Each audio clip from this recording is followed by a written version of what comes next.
আপনার যদি অসুখ হয়, আপনি কি শেরাটন হোটেলে রাখলে নিরাপদ বোধ করবেন, না আপনার মার কাছে থাকলে নিরাপদ বোধ করবেন? নাকি আমি শেরাটন হোটেলই বলছি, আমি আর কোনো কার্যালয়ের কথা বলছি না। তাকে তারা নিরাপদ বোধ করে, নিরাপত্তার সংজ্ঞাটা দিয়ে দেবেন, আমরা আমাদের সংবিধানে তুলে দেব। এই হেফাজতের আইনি ভিত্তি কি? এই হেফাজতের আইনি ভিত্তি আমরা জানতে চাই। আমরা আসবার আগে আপনারা এই ছয়জনকে ছেড়ে দিয়েছেন বলে আমরা শুনেছি। আমরা এখনো জানি না তারা পরিবারের কাছে গেছে কিনা। তারা যেন মুক্ত পরিবেশে কাজ করতে পারে, কারণ ছেলে তাদেরকে বাসায় আটকে দিয়ে প্রহরায় রাখবেন না। তারা যে কাজটা করতে নেমেছে সেখানে কোনো অন্যায় তো নাই, কোনো আইন তো তারা মানছে না। তারা যেন মুক্ত পরিবেশে কাজ করতে পারে সেটা আমরা চেষ্টা করি। এবং এই যে এতটা দিন আটকে রাখলেন, কেন আটকে রাখলেন? কোথা থেকে এই ক্ষমতা পেয়েছেন? দণ্ডবিধির কোথায় আপনাকে এই ক্ষমতা দেওয়া হয়েছে? ক্রিমিনাল প্রসিডিউর কোডের কোথায় আপনাকে এই ক্ষমতা দেওয়া হয়েছে? সংবিধানের কোথায় আপনাকে এই ক্ষমতা দেওয়া হয়েছে?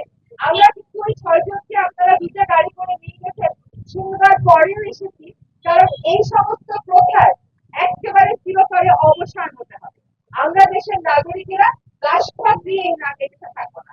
আপনারা আমাদেরকে দাস মনে করেন, যখন ইচ্ছা বাসা থেকে তুলে আনবেন, যতদিন ইচ্ছা আটকে রাখবেন, তারপর আমাদেরকে নুডলস খাওয়াবেন, পোলাও খাওয়াবেন, আর রুটি খাওয়াবেন, আর ডিম খাওয়াবেন, ওইটা আবার পত্র পত্রিকায় দেবেন। কার টাকায় খাওয়ান এগুলো? আমাদের টাকায় তো খাওয়ান। এগুলো খাওয়ানো বন্ধ করেন, আপনার কাছে খাওয়ার আমার দরকার নেই। আমরা জনগণ আইন শৃঙ্খলা রক্ষাকারী বাহিনীর মুখোমুখি কোনোদিনও হতে চাই না। আমাদের নিরাপত্তার প্রয়োজনে আমরা আপনাদের কাছে আসবো।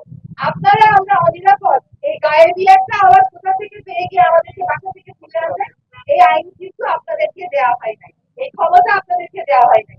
হাসপাতালে চিকিৎসক যদি অসুস্থ, অনেক রাজনৈতিক নেতাকে ধরে জেলে নেন, তাদেরকে সারা জীবন পিঠে হাসপাতালে এসে কাটায় দেন। আর এখানে মার খাওয়া বাচ্চাগুলোকে আপনারা পর্যন্ত চিকিৎসা দিতে দিলেন না।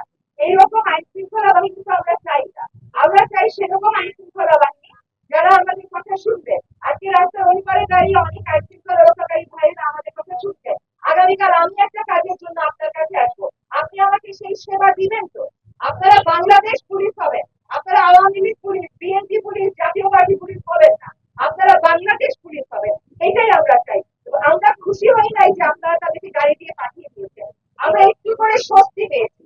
আমরা তখনই খুশি হব যখন সকল শিক্ষার্থীদেরকে আপনারা মুক্তি দেবেন। আসলে খুশি তারপরেও হতে পারবো না, কারণ খুশি হওয়ার পরিবেশ তো রাখেন নাই। এতগুলো তাজা প্রাণ কেড়ে নিয়েছেন, এই ক্ষত আমাদের আর কোনোদিন সারবে কিনা, কোনোদিন আমরা এই ক্ষত থেকে উঠতে পারবো কিনা তা জানি না। আপনাদের কাছে স্বনির্বন্ধ অনুরোধ, আপনারা বাংলাদেশ পুলিশ হয়ে কাজ করবেন। আপনারা কোনো শিক্ষার্থীকে আর আটক করবেন না, আর একটা গুলিও কোনো শিক্ষার্থীর বুকে, কোনো জনতার বুকে দেবেন না। এবং সকল শিক্ষার্থীকে অবিলম্বে